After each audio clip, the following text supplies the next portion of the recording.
And they're all whispering there in the Camden facility. Hey, but make sure that this doesn't get released. Hey, make sure that you say it's a thumb, even though it's a red. If you're going to lie about this, then what else are you going to lie about? And that's a stupid question because we already know they'll lie about anything. But I'm looking for signs of getting back on track. This pegs you down a few notches again. And you're already as low as humanly possible.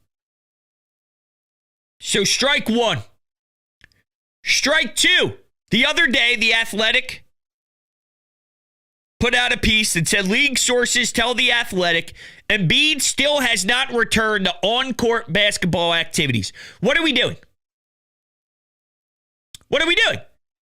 Now, to be fair, for a while, after last year and just the way things were trending in the offseason and going to all these doctors and not getting any updates on where exactly he was and the reevaluation and the blah, blah, blah, blah, blah. I'm thinking this guy's toast.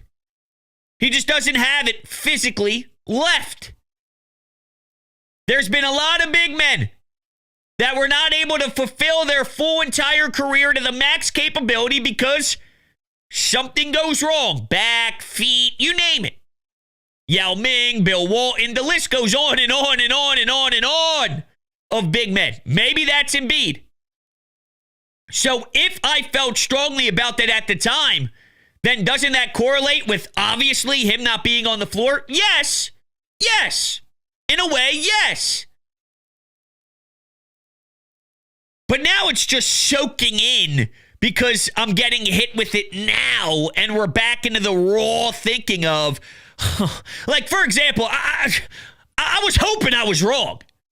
I was hoping that they did something. I was hoping that he could at least be taking jump shots and running up and down the floor to some level. Now, the piece also states that the Sixers front office and the Sixers organization, they're optimistic that he will be there for opening day, the season opener, and getting back on the floor. I mean, come on. I don't know. What are we doing here? It's mid-July. Before you know it, it'll be August. Before you know it, September. Embiid is where at exactly? This is one thing I'm wondering. And this is, again, a very difficult thing to do when you're balancing two different plans at once, and that doesn't really resonate with me as a winning idea. But you're also handcuffed behind your back. You have both your hands tied behind your back because of previous decisions, and you're backed into a corner. So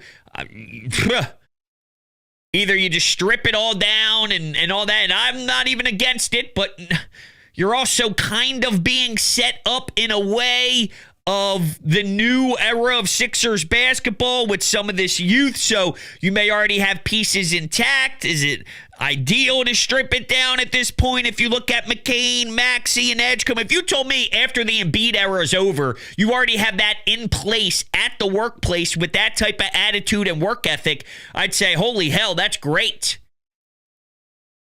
So you're in this weird spot.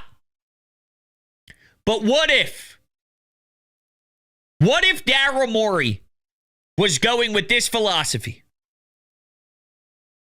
Let's just get Embiid healthy to the playoffs. That's all we can do right now. It sucks. It's terrible. It's pathetic. Sure, we will lack time on the court, getting chemistry. We will lack how to play through the big man. We'll lack all this stuff. But he will at least be there. Whereas we can worry about cohesion, we can worry about stamina, we can worry about being in game shape, we can worry about continuity, we can worry about the teammates being one, being together, being a family, the brotherhood. But then Embiid plays 40 games and everything you worked for is basically irrelevant and in the trash because when it gets to spring, he's going to be on the sideline with something on his knee, or he's going to have 2 thumb surgeries, and he's going to have an eye patch on. So how do you want to do this?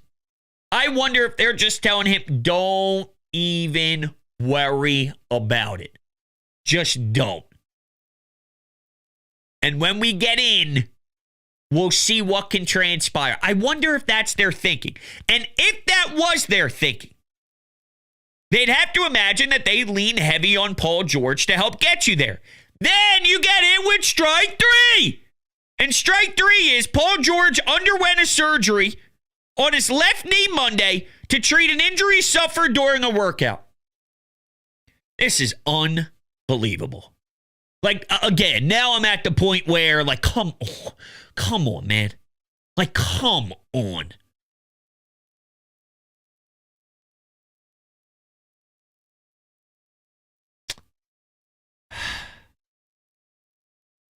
I didn't have a lot of hope that Paul George was going to turn it around.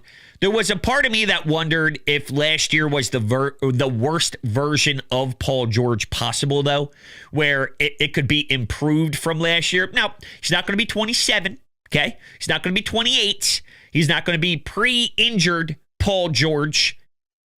But can he be better than last year's Paul George? And I thought it was reasonable to think, yeah, it's possible. It's in the cards.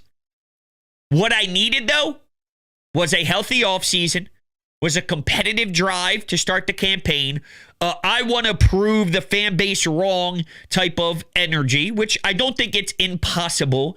Just to start like, yo, last year was disappointing for you. It was very disappointing for me. I'm better than that. I got some more left in the tank. I'm starting to get back into a mindset of, like, I'm sick and tired of this, and it's no longer acceptable, and I'm not just going to let every season pass by just because the Sixers are ran poorly. The Sixers ownership doesn't love the community. The Sixers ownership tried to pull a fast one on us by the whole, we're going to move the stadium thing, and they played a leverage game and blah, blah, blah, blah, blah. I'm not just going to ignore them anymore because I care too much about the Sixers getting back on track again. There was a time where it made sense to block them out. But I don't know as a city if we can continue to accept that, because it's time to kick it into gear with a different approach. Now it's the boiled frustration of, get your head out of your ass, start making serious decisions, and start getting this thing on a path that we can accept.